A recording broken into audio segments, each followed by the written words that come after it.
Were you conscious before making Life of Brian that there'd be a reaction? And to what extent as well, because in America they're especially sensitive, did it run into problems there? Yeah.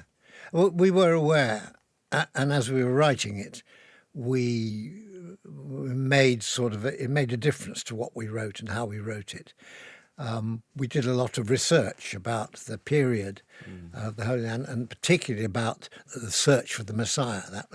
That's documented in history and all that. So we made sure that we had some historical evidence, made sure that we didn't make fun of Jesus. And so it meant that actually we had to get rid of some quite funny ideas.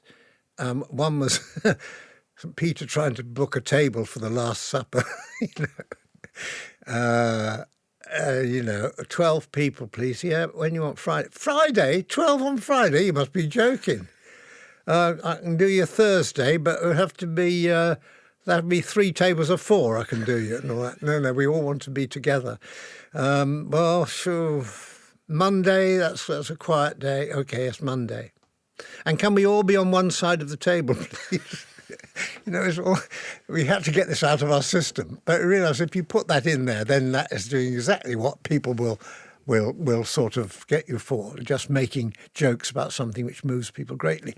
The crucifixion was quite a difficult thing to do. But then again, if you read the history of the period, that was the way burglars or people who just broken the law in some way were dealt with. Yeah. In long lines of crucifixion. It wasn't just Jesus who was crucified. So, we had to assume that people understood that there was a historical basis. So when we were writing it, that was important. It was important to us to cover those bases. I mean, a lot of the Life of Brian really is about modern day Britain in a way. All the characters are sort of characters you'd find in the country. There's the pompous people and all that, and the sort of carrying the crosses and all that. And Terry Jones is being very decent, and the procession's going up. And he says to Eric, who's across, look, let me take that for you for a bit. I can see you're having a bit of struggle. Oh, thank you very much, thank you. He takes the cross, and Eric just rushes off, and you don't hear him again. Excuse me, and there's a sort of public schoolboy who's a centurion. Come on, get in line.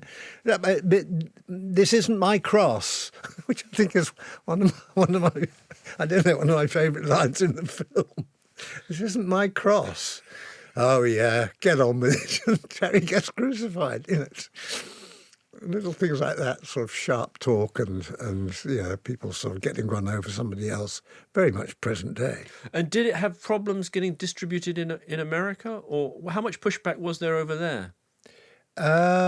What we had was, on the first night, various religious groups protesting against it, but it was every religious group. You had the Catholics, you had the Jews, you had the Protestants. So it was a really ecumenical outrage, quite a unifying which was quite good. Project in a way. Yes, it brought people together in their hatred of this film, which they hadn't seen because they were telling people not to see it. This is the ridiculous thing, You mustn't see this film because you won't like it. Well, can we see it? No, you can't see it.